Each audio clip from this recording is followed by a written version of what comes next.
Hey, welcome to the Fantasy Football Game Plan. Today we are talking player props for week 2, who we think will excel and who's going to flop in week 2.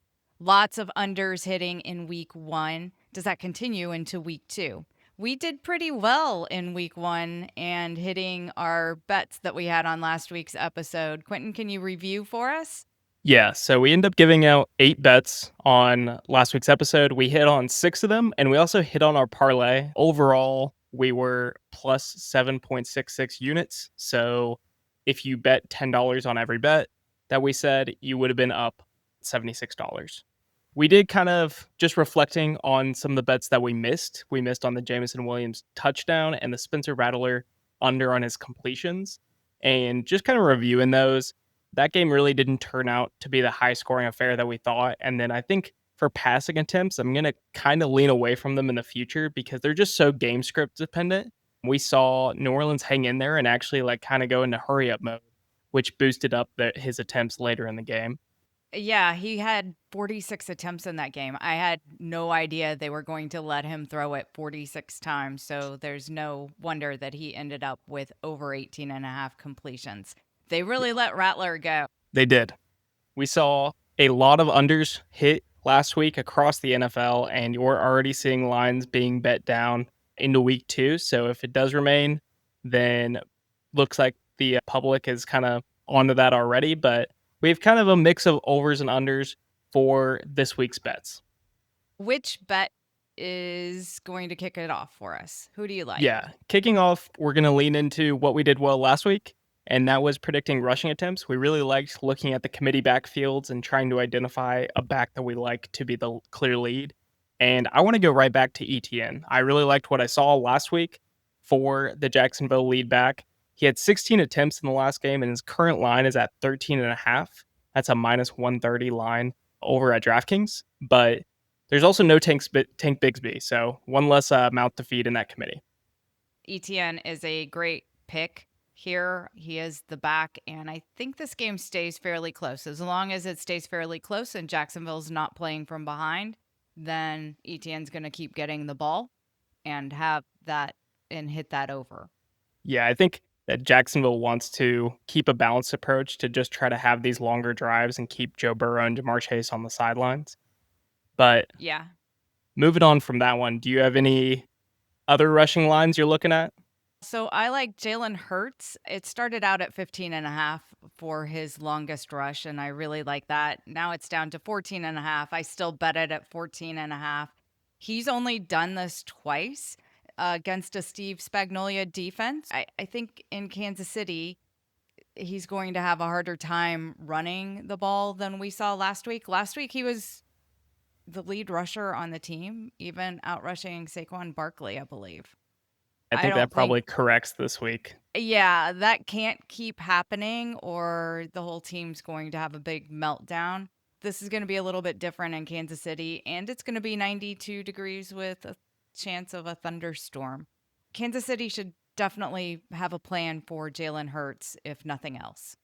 Yeah, and we saw them get beat on the ground with Herbert's legs last week. I think they're going to be a lot more prepared for Jalen Hurts. I think they were a little surprised last week, but this one will not catch them off guard. Yeah, they didn't think they needed to be prepared last week. I was very surprised with the running that was happening in that game. Yeah. What else do you have for us? So the next one we're going to go through is TreVeyon Henderson. His line at the beginning of the week was over 31 and a half rushing yards. It's been bet up all the way up to 37 and a half. So you have a couple options here. You can either take 37 and a half at minus 113, or you can actually get positive value if you just bet them over 40 plus 101. Yeah, that's what I did. And the link in our notes is going to be for the over 40 at a 101. It's it's good value going against the Dolphins. The Dolphins are just kind of rolling over right now. I like TreVeyon Henderson. I don't think we saw enough of him last week. He only had 27 yards last week against the Raiders, but that game didn't really go the way that we thought it would. And maybe they get a little bit more on the ground against the Dolphins who have given up Yeah, already. New England got down early in that game against Las Vegas. So I think with a lead, they will definitely lean into TreVeyon Henderson. He was very explosive in his carries too. He only had 5 attempts for those 27 yards. So he really doesn't need a lot to get to those 40. The Dolphins are still out with one of their key rushing defenders too, Benito Jones. So he's not going to be playing this week either. What do you think about Keon Coleman under 45.5 yards? Now I Yeah, think this it's moved is to 44.5, but do you still like it? this is one of my favorite bets of the week because Keon Coleman's stat line ended up ridiculous on Sunday night, but they are not playing the Ravens this week, and Josh Allen is not going to be pushed to throw for almost 300 yards in the fourth quarter alone. So if we look at Keon Coleman's success broken down by quarters, he had 95 of his 112 yards just in the fourth quarter. He is a big play wide receiver, so that's really how this bet loses, but he is not the consistent go-to. He is the guy they need to when they need a play and they're trying to come back, which I don't think they're going to be in that mode against the Jets. So I think their game plan is going to be more about ball control, leaning more into the running game and using Shakir. And Keon Coleman will not be the feature target this week. Yeah, I tend to agree, although the running situation's a little bit iffy right now with Cook showing up on the injury report with a hamstring injury, but luckily they got a couple other backs and they should still be trying to control that situation and just run out this game. They don't want to give Justin Fields too many options to run the ball. Yeah. So they're going to try to control it a little bit more. I agree. Coleman was used in that game when they needed to come back. And I don't see a situation where they're down 15 points again and No. need to come back. I think he can hit it on a big play, but that's about it. Yeah. Touchdown props. All right. So we Who's gave getting a out touchdown? 3 last week, and we're kind of following a similar of a heavy favorite, someone that's right on the line, and then kind of a longer shot. So for a heavy favorite, I love Kyren Williams here in the spot against the Titans. The Rams should just lean into Kyren Williams, and he had 18 of 19 running back carries last week. He is that true bell cow running back, and I think they're going to put up some points. He's one of the best bets to score a touchdown on the road against the Titans. Yeah, they do love him. And I see him just running out the clock for the Rams trying to get through that game in Tennessee. How about Jamar Chase?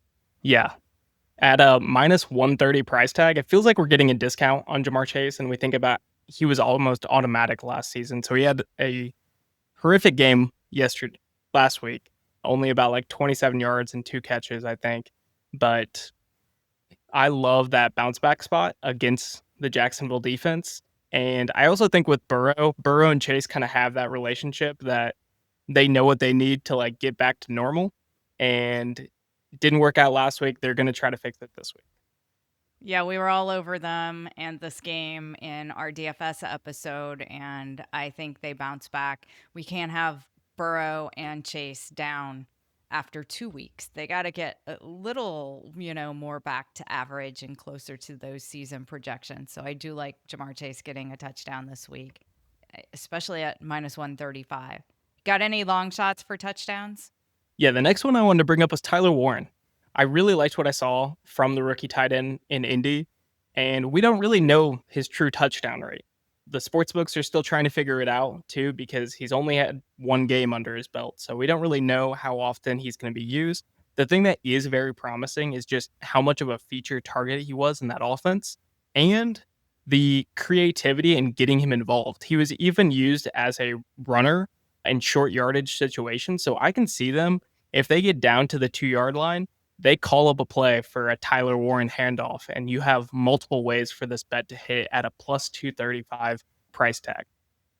I do like this. I love his usage in Indianapolis. And yeah, he is their secret weapon and how they're going to win. And I think they're pushed a little bit more to be more creative this week than they were against the Dolphins last week. We saw Michael Pittman being used a lot. And I think Denver's going to be able to cover Pittman and some of those wide receivers better. And they're going to have to look for the shorter, more creative options like Tyler Warren. What do we got for a parlay? So we're going back. We're using the promo again on DraftKings where it's that ghost leg parlay.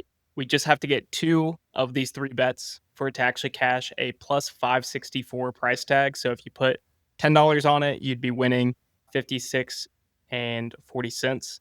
So the three I'm going with are Russell Wilson, under 223 and a half passing yards. This number just seems way off. Maybe they're using his career data, but this is not the Russell Wilson we've been watching past couple of years. He had 168 yards last game against the Commanders, and he had sub 50% accuracy. There's even potential he gets benched in this game. He throws a couple picks, and I feel like Daboll is kind of done with them already. I think you have a lot of room to spare in this matchup against the Cowboys, especially if Neighbors is banged up at all. Yeah, I have to agree. I wasn't real sure that Daboll was even going to name him the starting quarterback after the game. He took a couple days to think about it and then said, no, I'm going to go with Russell Wilson. But I think he's got, he's on the short leash right now and can get yanked at any moment. They were already talking before the game last week that we might see a little bit of Jackson Dart. We didn't, but I think we do see him a little bit this week. Yeah. They've got to get more creative. They do. They need something. Last week was terrible, but the next bet for this parlay is going to be AJ Brown under 65 and a half. I think this is going to be a popular over where people know AJ Brown's a very talented wide receiver. Did next to nothing last week, and they kind of want him to get back to normal. But honestly, I think he's still hurt. He had a lingering injury through training camp, and he didn't look good last week. So there was a reason why he wasn't featured against that matchup on Thursday night. And I still think he's kind of hurt. He was just kind of running go routes and pulling the coverage deeper for those check down routes. And so I like 65 and a half. Just seems like too tall. Even if he gets a couple passes this way, I don't think he clears this line. Yeah, I don't either. And I agree. Something's definitely not okay with AJ Brown. This isn't like we were talking about and Jamar Chase and Joe Burrow getting back to average. They look good. They just weren't connecting and looked a little bit rusty. This is like AJ Brown is, almost limping down the field and doesn't look like he's running at full speed. So I think there's something wrong. I agree. I'm on that one too. Who are we going to finish off this parlay with? And the last one is going to be Kyler Murray over 26 and a half rushing yards. So Kyler Murray is a quarterback that we've all been yelling at for years to scramble more. He always looks so good when he actually does decide to use his legs, but sometimes he just decides not to scramble. And he said in the offseason that he's like, I have to make a conscious effort. Like, I'm watching these other quarterbacks, Jackson and Allen, win games by running the ball. And I know I have that ability. This is the best I've felt. So he did come out last week and prove that too. He had 7 rushes for 38 yards, and now he gets to go against one of the worst rushing defenses and worst defensive fronts in the Carolina Panthers. So I like over 26 and a half rushing yards for Kyler. That's my only concern here is that Carolina can't even get any pressure on him to make him run. But I will add in that Carolina did make Trevor Lawrence run last week. He had one rush that was over 10 yards. So if Carolina can make Trevor run, he can probably make Kyler Murray run because Kyler Murray wants to run a little bit more than Trevor Lawrence. Yeah, and so that is a plus 564 parlay if you want to bet that. The slip is in the notes as well. That is a great parlay. Last week we didn't even need that ghost leg. So this week we might need that ghost leg on one of these if somebody gets kind of lucky. But I like all 3 of these, so I will definitely be betting that one again like last week. So that was good. That's today's plan. Yeah, follow, rate, tell us your favorite play in the comments for this week. And the show notes have all the links to all of these bets. Play smart, have fun, and see you next time.